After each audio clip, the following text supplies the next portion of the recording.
आकाशवाणी भोपाल से प्रस्तुत हैं प्रादेशिक समाचार।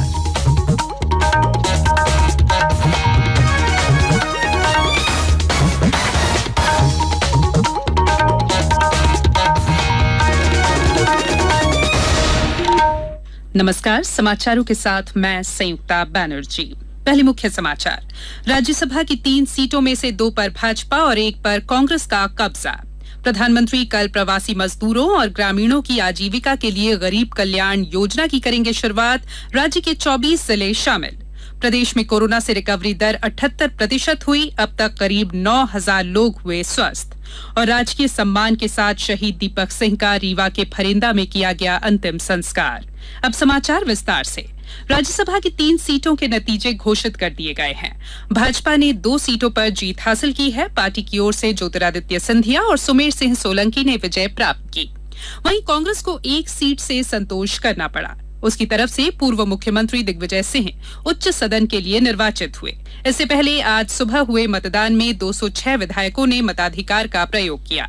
कोरोना संक्रमित कांग्रेस विधायक कुणाल चौधरी पीपीई किट पहनकर मतदान के लिए विधानसभा पहुंचे थे। प्रधानमंत्री नरेंद्र मोदी कल मध्य प्रदेश समेत 6 राज्यों में गरीब कल्याण रोजगार योजना की शुरुआत करेंगे।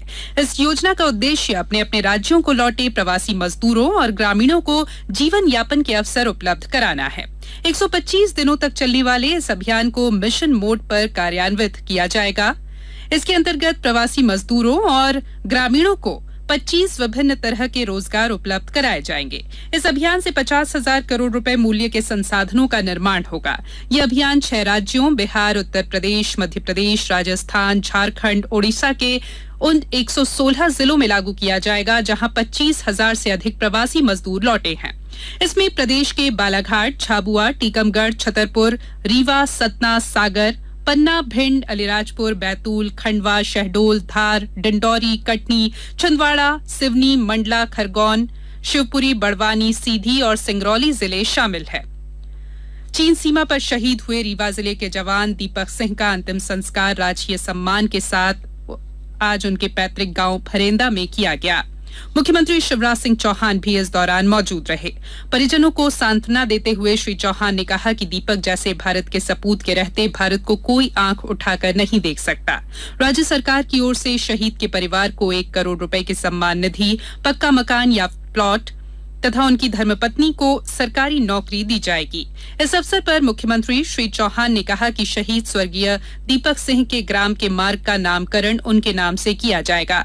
इसके साथ ही ग्राम में स्वर्गीय दीपक सिंह की प्रतिमा स्थापित की जाएगी। उनकी स्मृति को चिरस्थायी बनाया जाएगा।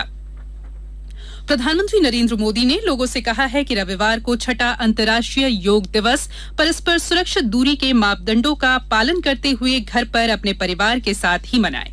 एक वीडियो संदेश में उन्होंने कहा कि योग दिवस एक सार्वजनिक आयोजन होता है, लेकिन ये असाधारण समय है और इसीलिए इस बार हमें इसे घर पर रहकर ही मनाना होगा।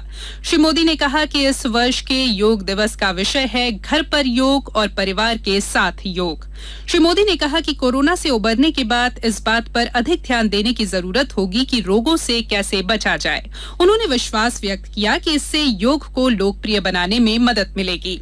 प्रधानमंत्री ने इस बात पर प्रसन्नता व्यक्त की कि पिछले कुछ वर्षों में खासकर युवाओं में योग की लोकप्रियता बढ़ी है। उधर जबलपुर में प्रधानमंत्री की अपील पर लोग घर पर योग कर रहे हैं। पेश है एक रिपोर्ट। जबलपुर प्रदेश का पहला शहर है जहां कोरोना ने दस्तक दी थी। हालांकि इसके बावजूद यहां एक्टिव मामलों की संख्या 50 के आसपास है। इसका श्रेय शासन प्रशासन के साथ ही लोगों की इच्छा शक्ति और अनुशासित जीवन शैली को भी जाता है। नियमित योग करने वाले 70 वर्षीय ओम कोहली कहते हैं कि वे योग के कारण ही कोरोना जैसी महामारी से अछूते हैं। कोरोना जैसी महामारी मेरे को छू भी नहीं पाई। उसका कारण यही है कि मैं नियमित रूप से योग प्राणायाम सब करता हूँ। वहीं 9वीं की छात्रा शानवी ने भी लोगों को योग के लिए प्रेरित किया।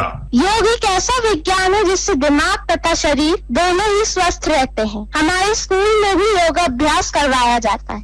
रानी दुर्गावती विश्वविद्यालय के योग विभाग की प्रोफेसर डॉक्टर रीना मिश्रा ने योग का वैज्ञानिक महत्व बताया। योग मानता है कि इम्यून सिस्टम जो है मनुष्य का वो 3 प्रकार का होता है, जिसे बोलते हैं बायोलॉजिकल इम्यून सिस्टम, दूसरा होता है साइकिक इम्यून सिस्टम और तीसरा जो होता है उसे बोलते हैं स्पिरिचुअल इम्यून सिस्टम। तीनों इम्यून सिस्टम योग के ही अंतर्गत समाहित हैं। स्वामी विवेकानंद ने कहा था, योग प्राचीन मिथक नहीं है बल्कि वर्तमान की बहुमूल्य विरासत और कल की संस्कृति है। जबलपुर से सुरभि तिवारी के साथ समाचार कक्ष से मैं राशिद अहमद खान।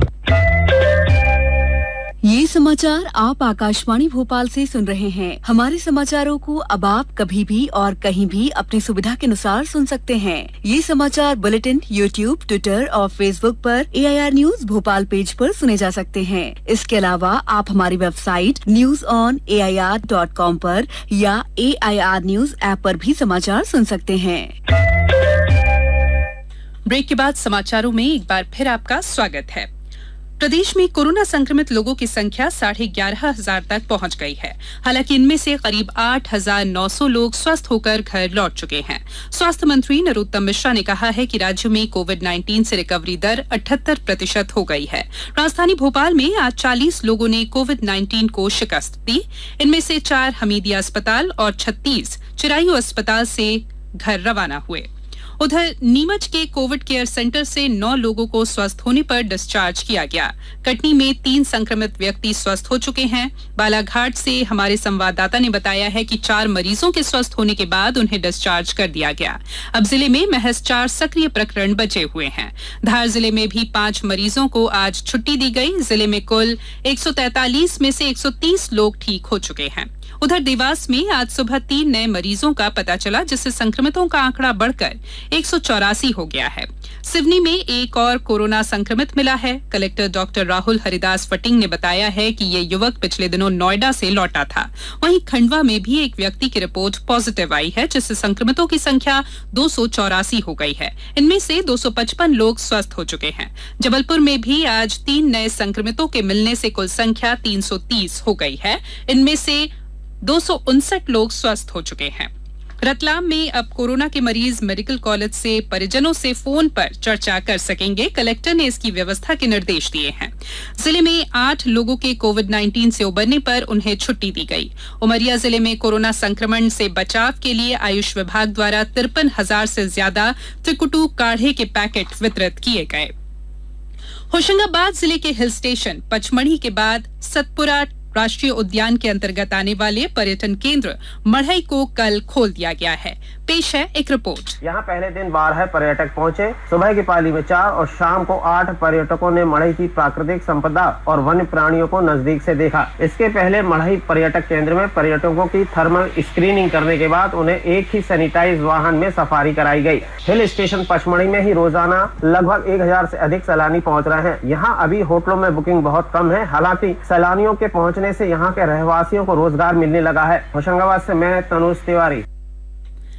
अब कुछ समाचार संक्षेप में। उमरिया जिले में आज नेशनल रीडिंग डे के अवसर पर कक्षा 1 से 8 तक के विद्यार्थियों ने नियमित रूप से पठन पाठन की शपथ ली और आयोजित प्रतियोगिताओं में भाग भी लिया। दमोह जिले के बनवार में जिला प्रशासन ने एक बाल विवाह रुकवाया। इस दौरान लड़के के परिजनों ने 21 वर्ष पूर्ण होने पर विवाह का संकल्प लिया। श्योपुर में आज एक और कोरोना संक्रमित व्यक्ति का पता चला है, जिससे प्रभावितों की संख्या 62 हो गई है। इनमें से 46 लोग स्वस्थ होकर घर लौट चुके हैं। मुरैना में पूर्व विधायक और उनके ड्राइवर सहित 5 नए मरीज मिले हैं। सूर्य ग्रहण के अवसर पर 21 जून को उज्जैन स्थित क्षिप्रा नदी में स्नान पर प्रतिबंध रहेगा। सीहोर में 22 जून को कलेक्टर कार्यालय के सभा कक्ष में जल और स्वच्छता मिशन की बैठक आयोजित की गई है। पद्मश्री भारत भूषण ने आज सागर में योग पर केंद्रित 3 दिवसीय अंतर्राष्ट्रीय ई कार्यशाला का शुभारंभ किया। और डिंडौरी में कल रात 8 बजे से सोमवार सुबह 7 बजे तक कंप्लीट लॉकडाउन घोषित किया गया है। अंत में बुलेटिन के मुख्य समाचार एक बार फिर। राज्यसभा की 3 सीटों में से 2 पर भाजपा और 1 पर कांग्रेस का कब्जा। प्रधानमंत्री कल प्रवासी मजदूरों और ग्रामीणों की आजीविका के लिए गरीब कल्याण योजना की करेंगे शुरुआत। राज्य के 24 जिले शामिल। प्रदेश में कोरोना से रिकवरी दर 78% हुई। अब तक करीब 9,000 लोग हुए स्वस्थ। और राजकीय सम्मान के साथ शहीद दीपक सिंह का रीवा के फरिंदा में किया गया अंतिम संस्कार।